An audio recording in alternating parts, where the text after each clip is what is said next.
പിന്നെ കരട് വോട്ടർ പട്ടികയിൽ നമ്മുടെ ഫാമിലിയുടെയോ കുടുംബത്തിന്റെയൊക്കെ പേരുണ്ടോ എന്ന് നോക്കല് ചെക്ക് ചെയ്യലെങ്ങനെയെന്ന് നിങ്ങൾക്ക് അറിയാം. ആ ഈ ലിങ്ക് ഇങ്ങോട്ട് വരി, ഞാൻ പറഞ്ഞുതരാം. സിമ്പിൾ പരിപാടിയാണ്. എനിക്ക് നിങ്ങളോട് ഒരു പ്രത്യേക കാര്യം പറയാനുള്ളത്, ഇതാരും ചെക്ക് ചെയ്യാതെ പോകരുത്. കാരണം നമ്മൾ ചെക്ക് ചെയ്യാതെ നമ്മൾ ശ്രദ്ധിക്കാത്തത് വിട്ടുപോയാൽ നമ്മുടെ പേര് ഈ കരട് വോട്ടർ പട്ടികയിൽ ഇല്ലെങ്കിൽ നമുക്ക് തിരുത്താനൊക്കെ ഒരു അവസരം ഉണ്ടല്ലോ. കാരണം ഇത് കരട് വോട്ടർ പട്ടികയാണ്, അന്തിമ വോട്ടർ പട്ടികയല്ല. അപ്പൊ അതിനു മുമ്പ് എന്തെങ്കിലും മിസ്റ്റേക്കും കാര്യങ്ങളൊക്കെ ഉണ്ടെങ്കിൽ നമുക്ക് തെറ്റി തിരുത്തുകയും ചെയ്യാലോ. അപ്പൊ ആരും ഇത് ശ്രദ്ധിക്കാതെ പോകരുത്, എല്ലാവരും ഇത് ചെക്ക് ചെയ്യണം. പിന്നെ ഈ വീഡിയോ നിങ്ങൾ സേവ് വെച്ചോളി, നിങ്ങളെ ഫാമിലിക്കോ കൂട്ടുകാർക്കോ ഒക്കെ ഷെയർ ചെയ്ത് വെച്ചോളൂ. എല്ലാവരും ഒന്ന് ചെക്ക് ചെയ്യട്ടെ. അപ്പൊ നേരെ നമുക്ക് വീഡിയോയിൽ കിടക്കാം. അതിന് നമ്മൾ ആദ്യമായി ചെയ്യേണ്ടത് ഗൂഗിൾ ഓപ്പൺ ആക്കിയിട്ട് voters.eci.gov.in ടൈപ്പ് ചെയ്തിട്ട് സെർച്ച് ചെയ്യാം.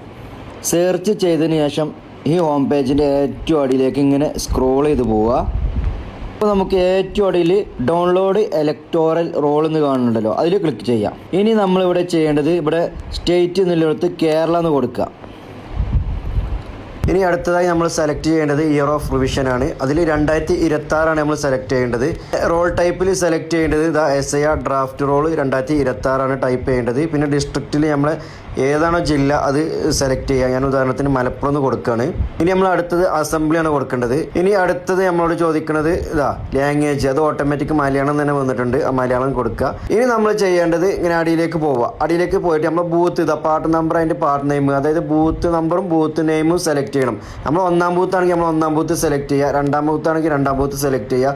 നമുക്ക് ഇനി ഫുൾ ബൂത്തും അല്ല ഈ നമ്മളെ ജില്ലയിലെ ഫുൾ ബൂത്ത് നമുക്ക് കിട്ടണമെങ്കിൽ ഇത് ഓൾ സെലക്ട് എന്ന് ഇവിടെ കൊടുത്താൽ മതി. അപ്പോൾ ഫുള്ള് സെലക്ട് ആവും ചെയ്യും. അപ്പോൾ നമുക്ക് ഏത് ബൂത്താണ് നമുക്ക് വേണ്ടത് അത് കൊടുക്കുക. ഇനി ഇവിടെ നമുക്ക് കാണില്ല, ഇവിടെ ബൂത്ത് ഇവിടെ 10 കഴിഞ്ഞാൽ പിന്നെ ഇവിടെ നെക്സ്റ്റ് അടിക്കാനൊക്കെ ഒരു ഓപ്ഷൻ ഉണ്ട്. നെക്സ്റ്റ് അടിച്ചാൽ നമ്മൾ ബൂത്ത് ഏതാ സെലക്ട് ചെയ്യുക. ഇനി നമുക്ക് ബൂത്ത് അറിയെങ്കിൽ നമ്മൾ ഇവിടെ ബൂത്തിൻ്റെ നമ്പർ അടിച്ചു കൊടുത്താൽ മതി. ഒരു ഉദാഹരണത്തിന് ഞാൻ പറഞ്ഞുതരാം, 165 അടിക്കണം കേട്ടോ. 165 അടിച്ചപ്പോൾ കണ്ടില്ല ഇവിടെ ബൂത്ത് നമ്പർ വന്ന്. അപ്പോൾ നമ്മൾ ഏതാ സ്കൂൾ എന്നൊക്കെ വന്നിട്ടുണ്ട്, അത് സെലക്ട് ചെയ്യുക. ഇത് സെലക്ട് ചെയ്തിട്ട് നമ്മൾ ഇനി ചെയ്യേണ്ടത് എന്താണ്, ഇവിടെ നമുക്ക് ക്യാപ്ച കാണണ്ടല്ലോ, ഈ ക്യാപ്ച അതേപോലെ തന്നെ ഇവിടെ ടൈപ്പ് ചെയ്തിട്ട് ഡൗൺലോഡ് സെലക്റ്റഡ് PDF എന്നില്ലേ അതിൽ ക്ലിക്ക് ചെയ്യുക.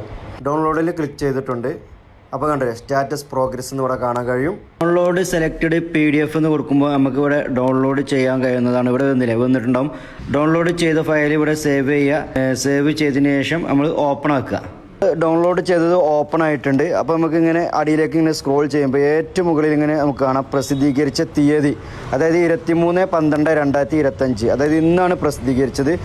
നമ്മൾ സെലക്ട് ചെയ്ത ബൂത്തിലെ എല്ലാ വോട്ടേഴ്സിൻ്റെ ലിസ്റ്റും ഇതിൽ വന്നിട്ടുണ്ടാകും. അപ്പം പിന്നെ അതേപോലെ തന്നെ ഇതിൻ്റെ ക്രമ നമ്പർ 1, 2, 3, 4, 5 അതായത് സീരിയൽ നമ്പർ ഉണ്ടല്ലോ, ഇത് അറിയാത്തവർക്ക് ഞാൻ അതിന് നേരെ മുമ്പ് ഒരു വീഡിയോ ഇട്ടിട്ടുണ്ട്. അപ്പോൾ അത് നിങ്ങൾ കണ്ടാൽ നിങ്ങൾക്ക് ക്രമ നമ്പറും സീരിയൽ നമ്പർ കണ്ടെത്താം. ആ സീരിയൽ നമ്പർ നേരെ നിങ്ങൾ പേരുണ്ടോ അതിൽ നോക്കാൻ പറ്റും.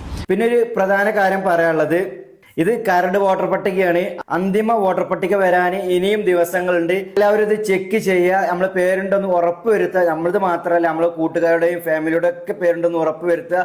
ഇനിയും പുതിയ അപ്ഡേഷനൊക്കെ ഉൾപ്പെടുത്താനുണ്ട്. അപ്പൊ നിങ്ങൾക്ക് പെട്ടെന്ന് കിട്ടാൻ ഈ അക്കൗണ്ട് ഫോളോ ചെയ്താണ്ട് കൂടെ കൂടിക്കോളി. അപ്പൊ എല്ലാവർക്കും താങ്ക്